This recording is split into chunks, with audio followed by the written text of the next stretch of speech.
नमस्कार।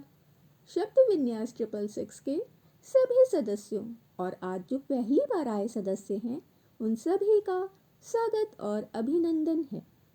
जुर्माना नामक कहानी का आज दूसरा और अंतिम अंक हम सुनेंगे।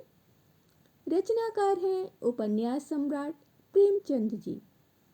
जुर्माना कहानी में सफाई कर्मी पति पत्नी हुसैनी और अला रखी का चित्रण है, जो सफाई के दरोगा मोहम्मद खैरात अली खां के जुर्माने से आक्रांत हैं, परंतु अंत में मानव मन के रहस्यों से पर्दा उठाता हुआ कहानी का अंत होता है। आज हम इसका दूसरा और अंतिम भाग सुनने जा रहे हैं, तो सुनना प्रारंभ करें।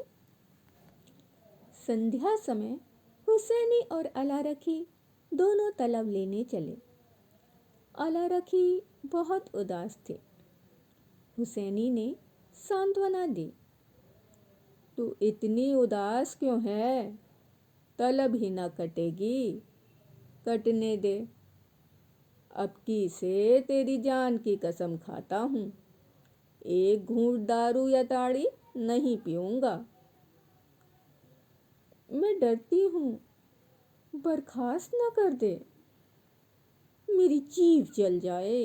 कहाँ से कहाँ बर्खास्त कर देगा, कर दे, उसका अल्लाह भला करे। कहाँ तक रोएं? तुम मुझे नाहक लिए चलते हो, सबकी सब हंसेंगी।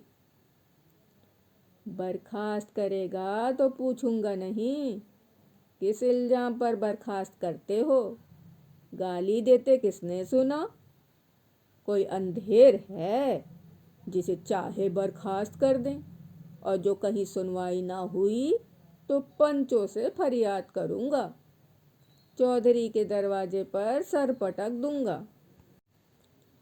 ऐसी ही एकता होती तो दरोगा इतना जरिमाना करने पाता? जितना बड़ा रोग होता है उतनी बड़ी दवा होती है, पगली। फिर भी अला रखी का मन शांत ना हुआ। मुख पर विषाद का धुआं सा छाया था। दरोगा क्यों गाली सुनकर भी बिगड़ा नहीं? उसी वक्त उसे क्यों नहीं बर्खास्त कर दिया? यह उसकी समझ में ना आता था। वह कुछ दयालु भी मालूम होता था। उसका रहस्य वह ना समझ पाती थी, और जो चीज हमारी समझ में नहीं आती उसी से हम डरते हैं। केवल जुर्माना करना होता तो उसने किताब पर उसका नाम लिखा होता। उसको निकाल बाहर करने का निश्चय कर चुका है, तभी दयालु हो गया था।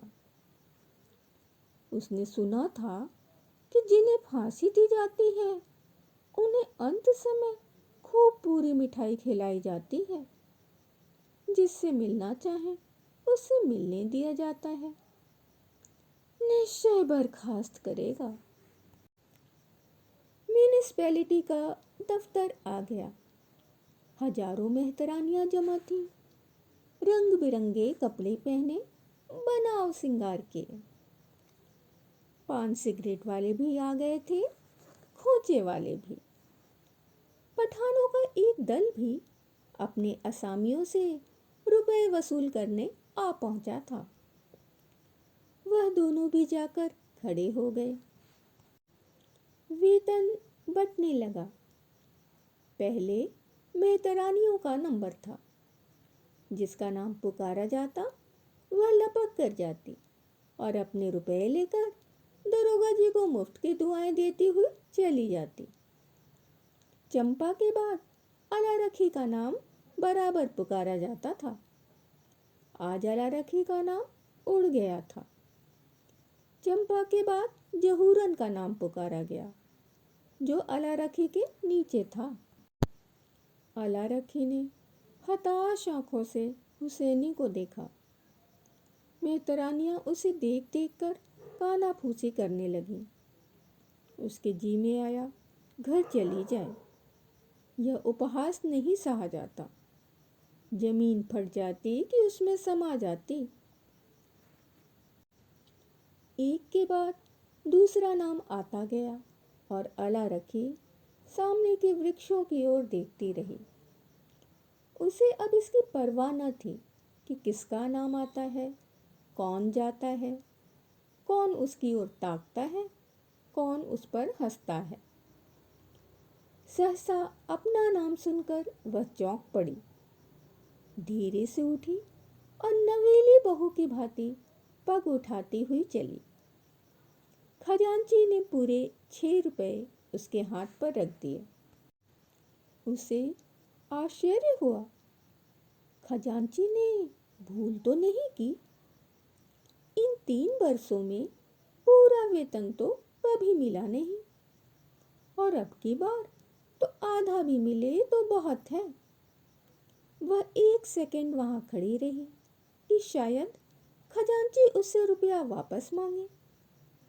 जब खजांची ने पूछा, अब खड़ी क्यों है, जाती क्यों नहीं, तब वह धीरे से बोली, यह तो पूरे रुपए हैं। खजांची ने चकित होकर उसकी ओर देखा। तो और क्या चाहती है, कम मिले? कुछ जरिमाना नहीं है? नहीं, अब की कुछ जरिमाना नहीं है। अल्लाह रखी चली, पर उसका मन प्रसन्न न था। वह पछता रही थी कि दरोगा जी को गाली क्यों दी।